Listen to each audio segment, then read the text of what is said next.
오늘 주시는 하나님 말씀은 레위기 27장 30절에서 34절까지의 말씀입니다. 레위기 27장 30절에서 34절 우리 함께 읽습니다. 시작. 그리고 그 땅의 10분의 1 곧 그 땅의 곡식이나 나무의 열매는 그 10분의 1은 여호와의 것이니 여호와의 성물이라. 또 만일 어떤 사람이 그의 11조를 물으려면 그것에 5분의 1을 더할 것이요 모든 소나 양의 11조는 목자의 지팡이 아래로 통과하는 것에 10번째 것마다 여호와의 성물이 되리라. 그 우열을 가리거나 바꾸거나 하지 말라. 바꾸면 둘 다 거룩하리니 무르지 못하리라. 이것은 여호와께서 시내 산에서 이스라엘 자손을 위하여 모세에게 명령하신 계명이니라. 아멘. 동물의 생태를 연구하는 학자들이 주로 사용하는 방법은 동물을 잡아서 포획을 해서 그 발은 어떻게 생겼는지 또 입의 구강 구조는 어떻게 생겼는지를 확인하는 방법이 있습니다. 그리고 그렇게 좀 잡기가 어려운 좀 거대한 좀 날렵하기도 하고 또 이렇게 포획하기가 어려운 동물들은 동물의 분변, 이렇게 분비물들, 또 호랑이 같은 경우는 나무를 이렇게 막 몸으로 부비고 맹수들은 그러니까 그런 흔적들을 통해서 분비물이나 이렇게 대변이나 이런 걸 통해서 샘플을 채취해서 뭘 먹는지 어떤 지역을 다니는지, 그래서 호랑이가 다니는 그 동선을 확인하려면 나뭇가지가 꺾어져 있거나 호랑이 털이 있는 나무들을 확인하면 되죠. 그런 방법들이 있습니다. 또 멀리 있는 가까이 가기만 해도 소리를 듣고 움직이는 그런 동물들은 쌍안경이나 좀 이렇게 배율이 좋은 그런 멀리서 관찰할 수 있는 그런 망원경과 같은 것으로 동물의 생태계들을 확인합니다. 이것은 곤충기가 쓰여져 있던 파브르 시대부터 계속 이어져 온 방식이라고 합니다. 그런데 이런 조사의 방식은 치명적인 단점이 있는데, 방금 말씀드린 것처럼 쌍안경이나 이렇게 멀리 망원경을 가지고 관찰을 하다가 혹시 관찰자를 인식하게 될 때 사람의 냄새를, 우리는 냄새 안 난다고 하지만 사람 냄새가 있잖아요. 그러니 그것을 맡으면 숲을 사이로 달아나 버리거나 그러면 관찰자가 드러나는 순간 속수무책이 된다는 거죠. 그리고 동물의 분변에 있는 것을 찾아서 뭔가를 보려고 했는데 요즘 인터넷 기사에 자주 나오는 것처럼 뭔가 이렇게 죽어서 동물이 죽어 있길래 해부를 해보니까 막 플라스틱부터 전혀 다른, 뭘 먹고 사는지를 알 수 없을 그런 인간의 쓰레기들이 먹이가 되어 있는 현장을 보게 되면서 우리는 그러한 연구에 실패를 경험합니다. 또 무언가 잡아서 연구를 하려고 했더니 무분별하게 잡고 종의 개체수가 줄어들거나 또는 잡힌 짐승이 육지나 연구소까지 가는 과정 가운데 죽어요. 야생에 살던 것을 잡아서 온다는 것 자체가 인간으로서는 뭐 인간과 동물이 함께 어떻게 이렇게 상부상조할 수 있는가라는 말로 그 동물에 대한 연구를 진행하는지 모르겠지만, 동물의 입장으로는 집을 빼앗기고 유괴당하고 또 죽음에 처하게 되는 거 아니겠습니까? 그래서 이렇게 날아가는 새들이라거나 이동하는 물소떼들이라거나 이렇게 지역과 지역으로 옮기는 그런 서식지와 서식지에 따라서 계절에 따라 옮기는 동물들에 대한 것은 더더군다나 연구하기가 어렵고, 그 동물의 서식지의 근처에 간다는 것 자체가 위험하기 짝이 없습니다. 그래서 동물에 대한 연구를 더 진행하기 위해서 새롭게 고안된 방법이 바이오로깅이라는 방법입니다. 이야기는 아마 처음 들으셨겠지만 방식은 알고 계실 거예요. 동물을 딱 잡아서 손가락 정도 크기가 되는, 좀 클 수도 있습니다, 작은 기계를 이렇게 묶어요. 발목에 묶든지 등에 묶든지 묶을 수 있는데 묶어서 자기가 떨어뜨리지 못하게, 그리고 풀어주는 거예요. 그러면 그 동물이 어디를 가는지 그 기계가 계속 켜져 있고 그 안에 전원이 살아있는 한 계속 연락을 주는 거죠. 그리고 또 이 바다의 물고기나 이런 경우들은 그 우리나라에선 대구 같은 경우, 대구가 어느 방향으로 가서 어떻게 오는지 이런 걸 확인하기 위해 이 바이오로깅을 진행한다는 기사를 읽었습니다. 그러면 일정 시간 동안, 또 너무 멀리 가면 수심률이 떨어지니까 일정 시간, 예를 들어 뭐 하루 또는 뭐 몇 시간 동안 그 검사를 하되 측정 시간이 되면 몸에서 자동으로 탁 분리가 되도록 타이머를 이용해서 동물과 이런 우리 관찰해야 될 그런 뭐 생선이라거나 새일 수도 있겠습니다. 그러면 몸에서 타이머에 따라서 떨어지면 그 떨어진 곳을 추적 장치로 찾아서 그 안에 담겨져 있는 데이터를 가지고 그 동물이 어디로 자주 가고 누구를 만나고 뭘 먹는지를 확인한다고 합니다. 그러니까 동물이 어떻게 사는지 궁금하니까, 우리는 동물의 왕국에 다 나오니까 안 궁금하시겠지만 그 학자들의 입장은 그 이상의, 그 깊은, 왜 밤만 되면 이 동물은 나타나고 낮에는 어디 있을까, 이런 거 확인하려면 땅을 다 팔 수는 없잖아요. 그러니까 이렇게 으스름해서 집에 돌아가는 동물의 발에 뭘 묶어서 내보내면 굴 안에서 일어나는 일들을 다 이렇게 요즘은 카메라가 달려 있어서 확인도 가능합니다. 그래서 이런 일들을 통해서 이전에는 알지 못했었던 새로운 지식들이 점점 많이 늘어나고 있다고 합니다. 새 중에서 가장 오랫동안 나는 새, 알바트로스라는 새가 있는데 그 새는 46일이면 지구를 한 바퀴 돈다고 합니다.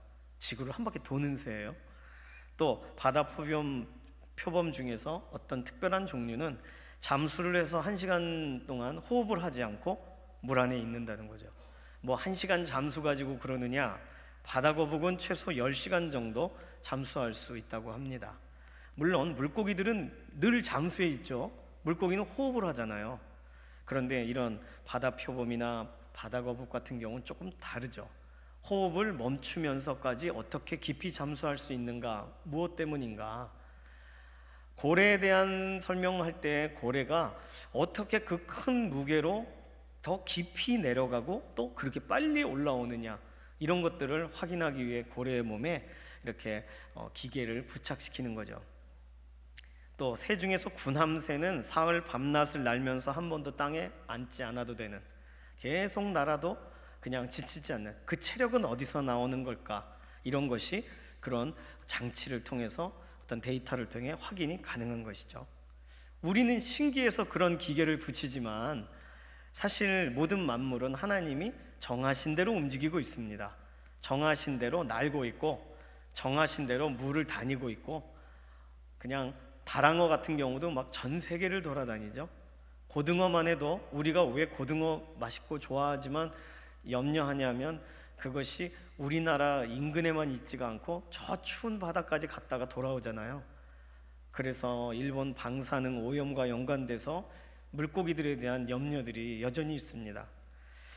이런 모든 것은 하나님이 정하신 대로 그들이 하나님께서 구별하신 그 종류대로 그 역할을 감당하고 있는 것이고, 우리는 파악하면서 하나님의 놀라우신 모습들을 경험하게 되는 것이죠. 모든 피조물은 하나님이 정하신 그대로 제대로 살아가고 있습니다. 그런데 인간은 하나님이 구성하시고 연출하시고 기회를 주시고 하는 모든 그 계획에 똑같이 동물처럼 그렇게 계절에 따라 주기적으로 이동한다거나, 우리는 그렇지 않잖아요. 우리는 한 곳에 머물러서 우리가 익숙한 대로 살고 그렇지 않습니까?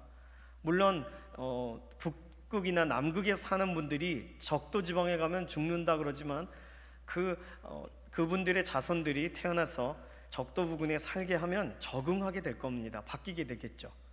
그러나 몸이 반응하는 대로 또 이렇게 연어와 같이 물을 거슬러 올라가 자신이 태어난 곳까지 가는 그런 회귀 본능과 같은 것들이 우리의 인간에게도 분명히 하나님을 향하여 사모하고 바라보는 그런 영혼을 사모하는 마음이 있음에도, 그러나 양심을 거절하고 반대되게 행동하는 경우들이 많이 나옵니다. 꼭 하나님의 원래의 계획에 반기를 들고 있는 것처럼 보여요. 물론 죄의 습성과도 연관되어 있습니다. 만약에 하나님은 이거 필요 없으시지만 하나님께서 우리에 대해 좀 더 구체적으로 알고 싶으셔서 우리 몸에 바이오로깅 장치를 부착하시기 원하신다면, 어떤 것을 부착하시면 우리의 삶의 태도나 우리가 뭘 중요하게 여기는 것인지, 누구를 만나는지, 이런 것을 한 번에 확인하실 수 있을까요? 새 물고기에 대한 책을 읽다가 궁금해졌습니다. 사람에게 이런 것이 필요하다면 하나님은 어떤 걸 부착하시길 원하실까? 아무리 생각해도 물질입니다. 이것을 좀 더 축약시키면 돈이라고도 할 수 있겠죠. 돈이 어디로 흘러가는지, 물질을 어떻게 소유하는지에 대한 그 데이터가 그 사람을 결정하고 있는 거죠. 나는 분명히 아니라고 말하지만 한 달 또는 1년 동안 우리 몸에 돈에 대한 행방을 추적하는, 요즘은 그런 거 있습니다. 핸드폰에 이 돈이 어디 쓰이는지가 다 나와요. 그러니까 그런 거 잘못하면은 뭐 문제가 생기는 거 아니냐 이런 염려하시기도 하는데, 요즘은 워낙에 어플이 좋은 게 많이 나와서 보안 장치도 확실하긴 합니다. 그 보안 요원이 나에 대한 이런 재정의 행방에 대해 확인하고자 한다면 얼마든지 확인할 수가 있는 거죠. 하나님이 우리의 삶 가운데에 그렇게 부착을 시키시고, 하나님은 다 아시지만, 완전히 다 알고 계시지만, 그러나 주시하셔서 한 가지 주제를 집중하신다면 아마 물질에 대한 부분이 되겠습니다. 하나님은 우리에게 물질을 주셔서 그 물질이 어떻게 사용되는가, 그 준 만큼의 결과가 도출되는가, 이런 것을 다 확인하시겠죠. 오늘 레위기 27장은 놀랍게도 서원에 대한 설명이 나오면서 서원을 할 내용과 서원할 대상이 아닌 내용을 구분해서 27장이 마지막으로 레위기의 대단원의 막을 내리는 그 본문에 서원 문제가 들어갑니다. 첫 번째 번제와 소제와 속죄제, 하나님 앞에 예물로 드리려거든 기쁨으로 자원하는 것에 대한 설명이 레위기의 시작 부분에 있었고, 마지막 레위기의 마지막 장은 그러니 하나님 앞에 너 자신을 드리려거든, 너의 밭과 집을 드리려거든으로 설명하면서 오늘 본문인 10분의 1, 10의 1조에 대한 본문까지 나옵니다.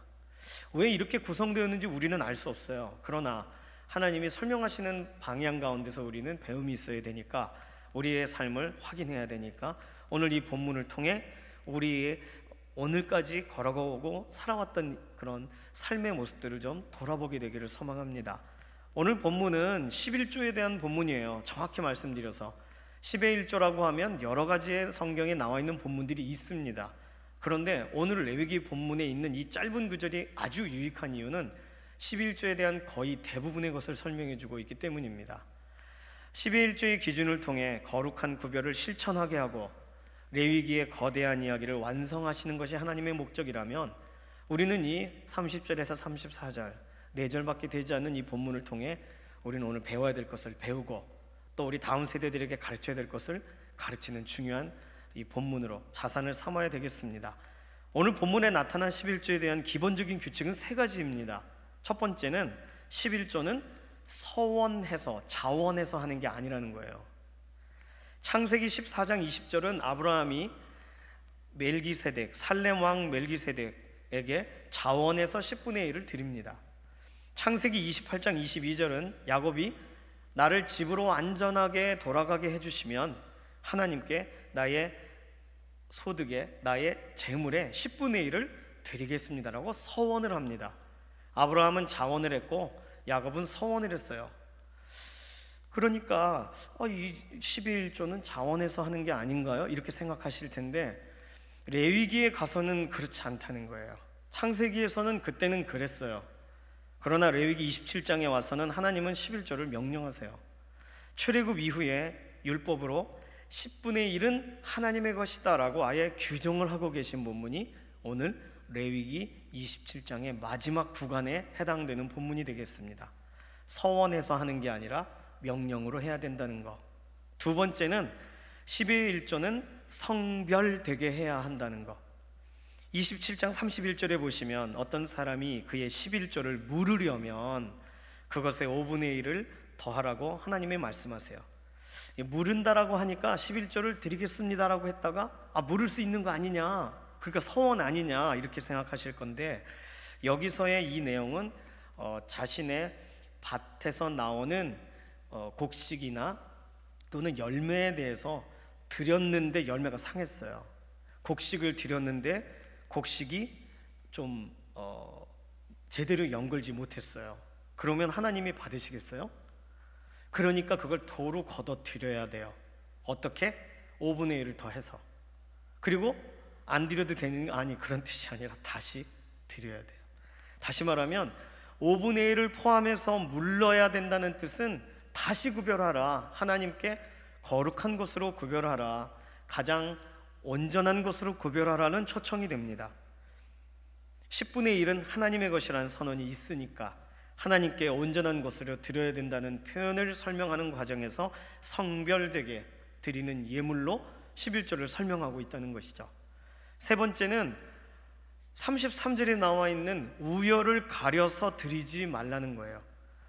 무엇을 드릴까 고민하는 순간 11조가 사실 우리의 소득의 10분의 1이면 뭘 고민할 문제가 없지만, 소득이 있고 예상치 못하는 소득이 있고 예상치 못하는 물질이 있어요. 그럼 이걸 어떻게 11조로 평준화하고 정리해야 될까요? 이 고민의 현장에서 이것을 11조를 띄고 이것은 띄지 말자라고 고민하는 순간 오늘 본문은 33절에서 둘 다 하나님 것이다 라고 설명하세요. 하나님께 귀속돼서 하나님이 찾으실 거라는 거죠. 우열을 가리거나 바꾸거나 하지 말라. 바꾸면 둘 다 거룩하리니 무르지 못하리라. 앞에서는 무를 것이다 라고 말한 이유가 무엇인지를 좀 더 보완해서 설명하는 구절입니다. 앞에 것은 잘못된 것을 드렸을 경우에 물러서 다시 드려라라는 말이고, 여기서는 혹시 우열을 이걸 드릴까 저걸 드릴까 고민하는 순간 이미 하나님이 둘 다에 대한 거룩을 선언하셔서 둘 다 못 물른다는 거예요. 어찌 보면 10의 1조와는 상관이 없지만 사도행전에 나와 있는 아나니아와 삽비라의 사건이 이거와 굉장히 유사합니다. 집을 다 팔았어요. 전체를 드릴까 절반만 드릴까 고민하면서 바나바는 전체를 드렸다는데 우리는 그 정도의 이야기는 듣고 싶고, 그러나 나도 먹고는 살아야 되니까 절반만 드려요. 그러니 그것은 그의 선택이지 않습니까? 그런데 베드로를 통해 하나님이 말씀하신 것은 이게 전부냐? 네, 거짓말을 하니까 성령님이 치세요. 그 본문은 설명이 굉장히 많이 필요하지만 어쨌든 둘 다 잃어버리는, 재물도 잃어버리고 목숨도 잃어버리는 현장이 신약 시대에도 재현되었다는 것을 말합니다. 그러니까 우리는 뭘 드려야 되나 고민하는 순간 하나님은 10분의 1에 대한 그 소유권을 확장하신다는 거예요. 오늘 11조에 대한 내용은 이 세 가지로 살펴볼 수 있겠습니다. 첫 번째는 명령으로 되어진 것이고 서원함으로 하는 것이 아니다. 두 번째는 잘못된 것을 드렸을 땐 다시 드려야 된다. 성별되게 드려야 된다. 세 번째는 우열을 따지는 순간 모든 것에 대한 하나님의 소유권을 주장하시게 된다. 11조는 이러한 세 가지의 내용으로 우리가 인식을 해야 11조에 대한 개념이 바로 세워지는 거죠. 이것을 하나님이 지켜보시면서 우리에게 이미 주신 물질, 그 물질이 어느 쪽으로 흐르는지 물질의 동선을, 우리의 헌신의 생태계를 파악하시겠다는 뜻으로 보여집니다.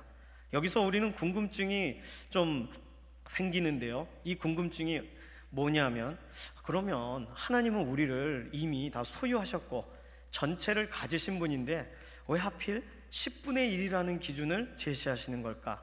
아예 전체를 다 요구하시면 통 크게 다 하나님 것입니다 이렇게 하고 또 나는 또 나름 또 다른 걸 생각하면 될 텐데 왜 전체가 아니라 왜 10분의 1이라는 상당히 좀 애매한 그런 퍼센트율을 가지고 성경은 말하고 있는 걸까? 계산하기도 애매할 수 있지 않습니까? 이것에 대한 해답은 세 가지 정도로 정리할 수 있겠습니다. 첫 번째는 성경에서 설명할 때 10분의 1이란 말은 최소한의 기준을 말하는 거예요. 이미 소재에 관련된 설명에서도 나왔지만 가루를 가지고 나갈 때 가루에 10분의 1의 에바만 태워요. 그러면 10분의 9는 어떻게 하는 거예요? 제사장에게 주는 거예요. 제사장이 아침 저녁으로 상번제를 할 때 쓰고 제사장이 진설병으로 올릴 때 떡을 만들고 할 때 그 가루를 씁니다. 그러니 사실 전체를 다 드리는 건데 하나님 앞에 10분의 1만 태우는 소재의 방식을 취했던 것이죠. 그리고 또 다른 본문에서는 10분의 1을 극빈자에게 요구된 곡물의 양으로 제시합니다. 그러니까 성경에서 소량이라고 말할 때 10분의 1이라고 말하는 거예요. 간단해요. 10분의 1이라는 그 표현은. 두 번째, 10분의 1은 대표성과 상징성을 의미합니다. 느헤미야 11장 1절에 가면 포로되어 돌아온 사람들, 이제 예루살렘 성전과 또 성벽을 재건하고 얼마나 기쁘겠어요. 그러니 얼마나 그 곁에 살고 싶겠어요. 예루살렘 성벽을 한 번 더 만져보고 예루살렘 성전에 더 자주 가고 싶지 않겠습니까? 그런데 돌아온 사람들의 인원수가 많으니까 느헤미야를 통해서 10분의 1은 예루살렘에 거주하도록 하고 10분의 9는 다른 성읍에 거주하도록 제비를 뽑습니다.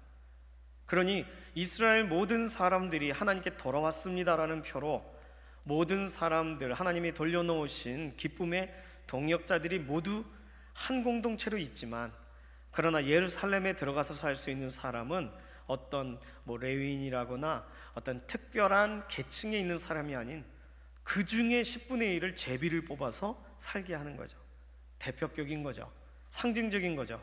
하나님의 백성의 상징적으로 그곳에 살며 하나님을 기쁘시게 하고 하나님께 더 가까이 나아가고자 하는 그 선택을 어느 누구 그 무엇의 무게를 가지고 잴 수 있겠습니까? 그러니 10분의 1을 제비를 뽑는 거예요. 세 번째는 10분의 1은 전체를 대신하는 어떤 약속과 약정의 의미가 되겠습니다. 오늘 27장 28절에 그 땅의 곡식이나 열매의 10분의 1은 하나님의 것이다 이렇게 말씀하셨는데, 그러면 모든 것이 주께로부터 왔지만 그 전체 모두를 하나님의 것이라 인정할 그때에 10분의 1은 그 모든 것을 대신하는 의미가 됩니다. 그래서 하나님의 언약을, 하나님이 나와 언약 맺어주신 것을 기억하면서 우리도 하나님이 나에게 어떤 분이신지를 인정합니다라는 표가, 하나님이 나에 대한 약속을 내가 기억한다라는 방식이 10분의 1을 구분하는 것이 되는 것이죠. 그러니까 11조는 최소한의 것을 요구하시는 하나님, 상징적으로 구별하시는 하나님의 방식, 전체를 대신하는 가장 소량의 기준, 이렇게 생각하셔야 10분의 1의 11조에 대한 기준이 두 번째로 바로 세워지게 됩니다. 그러니까 하나님은 모든 것을 요구하지 않으세요. 하나님의 것이지만, 하나님께 다 바쳐졌지만, 좀 더 구체적으로 초태생, 첫 번째 태어난 사람은 모두 하나님의 것이잖아요. 그 얘기를 지금 하나님께서는 강조하셨고 하나님 앞에 나아가게 하시고, 이제 민수기에 가서 사람 수를 세는 이유는 그 사람을 다 하나님께 바칠 수 없으니까 대신 물질로 바꿔요. 그리고 레위인이 이스라엘을 대신하여 하나님 앞에 섬겨요. 이러한 과정들을 레위기에서 설명한 기준을 민수기로 그대로 가져가 가십니다. 하나님이 소유하셨지만 하나님께 기회를 얻은 청지기들은 하나님의 주인 되심을 인정하는 표, 하나님은 딱 거기까지를 원하시는 거예요. 그것이 10분의 1에 대한 것입니다. 11조 10분의 1 이런 부분에 대해 좀 간략하게 정리를 했는데, 이것을 레위기의 가장 마지막 대목에 하나님께서 쓰시면서 거룩의 핵심적인 실천으로 이것을 가져가고 계시는 거죠. 거룩에 대해서 다양한 방식들을 우리가 거룩에 대한 묵상을 하고 어떻게 살 것인가에 대한 기준들을 본문에서 얻었습니다. 그리고는 우리에게 안식일을 지키고 성소를 경외하라, 하나님은 그 거룩에 대한 가장 핵심적인 기준을 설명하시면서 맨 마지막으로는 그럼 우리의 소유에 대한 문제는요? 라고 했을 때 10분의 1은 하나님의 것이다라고 선언을 하고 계시는 거죠. 그러면 이 10분의 1, 11조를 어떻게 실천해야 될까요? 11조를 직분자의 기본으로 이해하고 대부분의 신앙 공동체에서는 10분의 1을 구별하는가 하지 않는가로 그 성도님에 대한 신앙에 대해서 어떤 기준점들을 갖습니다. 사실 물질에 대한 문제를 가지고 무슨 말을 할 수 있겠어요. 그런데 중직자라면 이라는 기준이 들어갈 땐 얘기가 달라지는 거예요. 또 우리는 10분의 1을 실제적으로 순종하고 계세요. 그러니 오늘 이 내용은 우리가 정리하는 것도 있지만 10분의 1 자체가 처음인 서툰 우리 다음 세대들에게 뭐라고 가르쳐 줄 것인가, 이런 과정으로 오늘 본문을 더 이해해야 되겠습니다. 그러면 이 10분의 1에 대한 걸 어떻게 하면 쉽게 설명할 수 있을까? 10분의 1이라는 개념은 좀 전에 말씀드렸지만 당장에 적용해야 되는 우리의 자녀들에게 뭐라고 말할 수 있을까? 그것이 오늘 본문 32절에 나와 있는 방식입니다. 뭐냐면 10번째의 것은 하나님의 것으로 인정하는 습관을 들이라는 거예요. 10번째의 것. 살다 보면 1년 전체를 따져볼 때 나의 소득의 10분의 1이라고 계산이 불가능합니다. 왜냐하면 지금 6월을 살고 있는데 12월 것까지 어떻게 전체적인 걸 계산해요? 그래서 우리는 우리가 지금까지 살면서 하나님 앞에 받은 물질과 하나님께서 허락하여 주신 그런 선물 같은 것들을 이렇게 살펴보면서 지금까지의 것을 소급해서 올려드리거나, 아니면은 실제로 생활하면서 우리가 갖게 되는 생활비의 소득의 10분의 1을 미리 떼면서 하나님 앞에 나아갑니다. 그런데 이것이 사회 초년생들에게는 설명하기가 참 어려워요. 뭐 월세를 내거나 이렇게 나가는 것도 많고, 이게 물질이라는 것을 통해 하나님 앞에 꼭 이렇게까지 해야 되는가? 라는 질문 가운데 우리가 쉽게 알려줄 수 있는, 성경에선 설명하고 있으니까 이 부분에 대해 제시할 수 있는 건, 네가 10번 커피 마시면 9번째까지는 네 거고 10번째 건 구별해. 그러면 보통 이런 방식은 어떻게 취하냐면, 커피 마실 것을 아껴서 누군가를 이렇게 후원하거나 하는 그런 일들은 자녀들이 하고 있습니다. 오히려 내가 그 정도는 줄일 수 있어 라고 생각해요. 9번째까지는 내 것이고 마지막 것은 그것은 내 것이 아니라고 선언하는 훈련, 그것이 오늘 설명하고 있는 목자의 지팡이 아래로 지나가는 양 또는 소, 그 10번째 것은 하나님의 것이다 라는 선언이 오늘의 본문이 바로 맞습니다. 이것은 유대인들은 어떻게 했냐면, 목자가 이렇게 양을 지나가게 해요. 양 한 마리 나갈 수 있을 만큼의 작은 문을 만들어서. 그러면 그냥 막 섞여 있죠. 줄을 세우는 게 아니에요. 우열을 구별해서 놓으면 안 되니까, 넌 1번이니까 너는 1번으로 나가, 그래야 10번째가 누가 나간다, 이렇게 정하는 게 아니라 막 뒤섞여 있는 그 양과 소, 출발하게 해서 10번째 것을 무조건 드리는 거예요. 여기서의 기준은, 조건이 목자의 지팡이, 목자다운 지팡이로 해야 돼요. 사꾼의 지팡이라거나 속이는 저울로 하면 안 돼요. 하나님은 이 모든 걸 보시니까. 목자의 지팡이, 지팡이와 막대기는 무엇을 하는 도구입니까? 지팡이, 막대기. 지팡이는 이렇게 구덩이에 빠진 양을 목을 잡아서 건져 올리거나 이렇게 양을 돕는 데 사용합니다. 막대기는 이런 동물들이 왔을 때 쳐내는 방식으로 취합니다. 목자의 지팡이, 그러니까 지팡이로 어찌 보면은 내 것이 아니라 하나님의 것으로 구별할 때, 지팡이 막대기라고 했을 때 그 목자가 하나하나 한 마리 한 마리 직접 태어나게 하고 키우고, 그것 중에 하나를 구별한다는 것이 얼마나 마음이 애리기도 하고 특별하겠어요. 하나님은 그 부분에 대한 설명을 하십니다. 두 번째는 앞서서 설명드린 우열을 가리지 말고 진행하라. 앞서 나왔기 때문에 다시 설명은 드리지 않습니다. 34절에는 거룩을 배우는 방향으로 11조가 사용되어져야 된다는 거예요. 계명을 순종하듯이 해야 된다는 거죠. 11조가 어찌 보면 신앙생활에 가장 어렵습니다. 그런데 10의 1조를 구별하는 사람들은 그 다음을 살아갈 수 있어요. 신앙생활 그 다음이 뭐 특별한 별거 있을까라고 생각할 때, 그 다음에 하나님께서 나에게 요구하시고 또 하나님께서 나에게 주신 것을 돌아보게 하시는 이런 10분의 1이라는 개념이 정착이 된 분들에게는 그 다음번에 대한 별도의 헌신들이 더 특별해질 수밖에 없습니다. 어떤 교회에서는 10분의 1은 그냥 원천징수라고 가르쳐요. 하나님 것이니까 그냥 떼어 드려야 된다, 이렇게 약간 세금처럼. 구약 성경은 세금의 개념으로 설명하고 있지는 않아요. 어쨌든 개념은 비슷합니다. 하나님의 것이라는 거예요, 내 것이 아니라. 10분의 1에 대한 설명은 하나님을 존중하고 나의 삶의 거룩을 추구한다면 우리가 따라야 될 방식이 됩니다.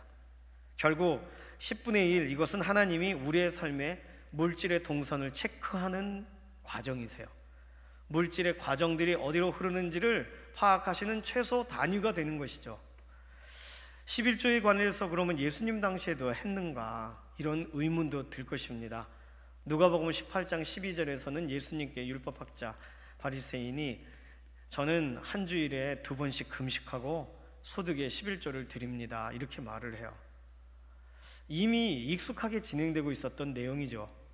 그리고 마태복음 23장 23절을, 누가복음 11장 42절에서는 외식하는 바리새인과 서기관들에게 너희들은 박하와 회향과 근체의 11조까지 드리지만 정의와 긍휼과 믿음에 대한, 소위 표현되진 않지만 믿음과 정의와 긍휼에 대한 11조는 너 저버렸구나, 이렇게 설명하십니다. 그러니 하나님을 인정한다면 하나님을 인정하는 표로 소득의 10분의 1을 구별하는 것 자체는 훈련된 사람들이 그들 앞에, 당시의 바리새인들에게는 박하, 회향, 근체, 이거 뭐냐면 집에서 사용하는 향료나 가정 상비약, 약품을 구입하는 그곳에서도 10분의 1을 떴다는 거예요. 그러니까 얼마나 세밀하게 10의 1조를 구별했습니까? 그런데 10의 1조를 구별하면서 오히려 정의와 긍휼과 믿음에 대한 부분은 하나님 보실 때에 그의 삶이 자기 자신을 구별하는 것에 집중했지만 또 다른 사람들을 위하여 자신의 삶이 나누어지는 것에 대해서는 여전히 미온적인 상태였다는 것을 말합니다. 예수님은 삶의 11조까지 얘기하세요. 시간의 11조, 또는 나의 삶의 공간에서 내가 있는 그 자리에서 10분의 1을 하나님께만 집중할 수 있는 것까지 만약에 물으신다면 우리는 이 소득의 11조를 넘어서는 10분의 1의 개념을 더 확장해야 됩니다. 예수님은 분명 거기까지 얘기하셨지만 우리는 오늘 레위기의 본문에서 집중할 때 하나님을 인정하는 표요, 하나님께서 우리에게 마지막으로 요구하시는 가장 중요한 순종의 포인트, 우리의 삶의 물질이 움직이는 모든 과정들의 결국은 얘기하실 부분은 어디인가? 10분의 1, 가장 지극히 작은 영역에 하나님을 인정하고 하나님을 바라보는가를 물으실 거라는 거죠. 하나님은 이러한 방식으로 말라기 3장 10절에서도 너희의 온전한 11조를 나의 창고에 거둬들이라 이렇게 설명하십니다. 그리고 우리가 잘 알고 있는, 그래서 내가 하늘에서 복을 쏟아붓지 않나 지켜보라. 당시에는 10의 1조에 대한 선언이 있었지만 점점 더 마음이 흐트러지고 무뎌지면서 구별하지 않았어요. 그러니 이거 성막에서 이루어지는, 성전에서 일어나는 모든 일들이 제대로 가능했겠습니까? 레위인들이 먹고 사는 부분도 어렵게 되어지고, 이런 모든 과정에 하나님께서는 결국은 10의 1조에 대한 설명을 말라기에서 말씀하시는 거예요. 말라기의 선언은 부득이하게 하나님이 꺼내신 설명이지 오히려 10의 1조의 원론적인 설명이라고 보기는 어렵습니다. 원론적인 설명은 오늘 우리가 대하고 있는 레위기 27장의 바로 이 구절들이죠. 오늘 본문은 아주 명확합니다. 최소한의 순종, 하나님께서 요구하시는 최소한의 순종이 무엇인가? 그것은 물질의 순종의 영역에서는 10분의 1에 대한 헌신이 된다는 것입니다. 이 시간에 10의 1조를 구별하게 오늘 우리의 삶을 지키고 우리에게 공급하시는 하나님께 감사함으로도 기도해야 되겠고, 혹시 이 자리에 계신 분 중에 10분의 1에 대한 것을 구별하고 싶은데 그거보단 더 많이 나는 그냥 감사로 구별한다라고 하시는 분도 계실 거예요. 오늘 이 본문이 레위기의 거룩에 대한 마지막 실천의 내용으로 강조하고 계시는 본문으로 우리가 받아들인다면 우리의 11조 생활에 대해서 좀 더 기준을 바로할 필요가 있고, 나는 어떤 부분에 좀 더 이 부분의 말씀을 받아들여야 되는가 생각할 필요가 있겠습니다. 오늘 본문에 대한 정리는 이 정도 하고 함께 기도할까요? 이 시간 기도할 때는 하나님, 저에게 10분의 1을 순종하는 그 순종을 배우게 하소서. 예수님도 이 땅에 계실 때 아들이실지라도, 하나님의 아들이실지라도 순종함을 배워 하나님의 그 일을 감당하셨습니다. 순종은 우리가 어찌 보면 계속 배워야 될 영역이에요. 10분의 1, 시간의 10분의 1도 좋고 다 좋습니다. 자녀가 10명이라면 10명 중에 한 명이 하나님께 좀 구별된 사람이면 좋겠다라는 소망도 아마 가지실 것입니다. 중요한 건 가장 적은 부분에 대해 하나님께서 우리에게 말씀하시는 그것에 대한 10분의 1의 순종을 배우게 하소서. 두 번째 기도 제목은 하나님, 10분의 1의 순종을 하기를 원합니다. 나의 가족의 마음을 이해시켜 주소서. 내가 하나님 앞에 내가 구별하여 쓸 수 있는 재정의 한계가 있습니다. 나로 10분의 1을 구별할 수 있도록 나의 삶을 훈련시켜 주소서. 세 번째는 이 명령을 어려운 가운데서도 순종하는 우리 믿음의 동역자들에게 약속하신 복을 내려주시고 성별의 기본, 그 기본을 여전히 지켜갈 수 있는, 하나님 앞에 신앙의 자존심을 지켜갈 수 있도록 상황과 환경과 공급의 문을 열어주시옵소서. 이것이 우리가 하나님 앞에 의탁하고 맡기는 기도의 내용이 되겠습니다. 함께 통성으로 기도합니다. 살아계신 하나님, 감사합니다. 오늘 레위기 말씀을 통하여 우리 인생에 다시금 강조하고 계시는 내용, 익숙해지고 또 우리가 다 안다고 생각했지만 하나님이 말씀하시는 것을 다시금 마음에 새깁니다. 내가 우열을 바꾼 적이 없는가, 또 나의 삶 가운데에 목자의 지팡이와 같이 하나하나 명확하게 구별했는가, 10의 1조에 대해서 여전히 나는 내가 기쁨으로 자원한다고 생각하고 있는가, 하나님이 나에게 가장 최소한의 것을 요구하실 때 나는 어떤 방향으로 나의 것을 구별하고 있는가, 우리의 삶을 돌아봅니다. 우리의 삶은 10의 1조에 대해 익숙해지고 하나님을 존중함이 점점 더 우리의 삶 가운데 정착되지만 우리의 다음 세대들에게는 이러한 내용들이 어렵습니다.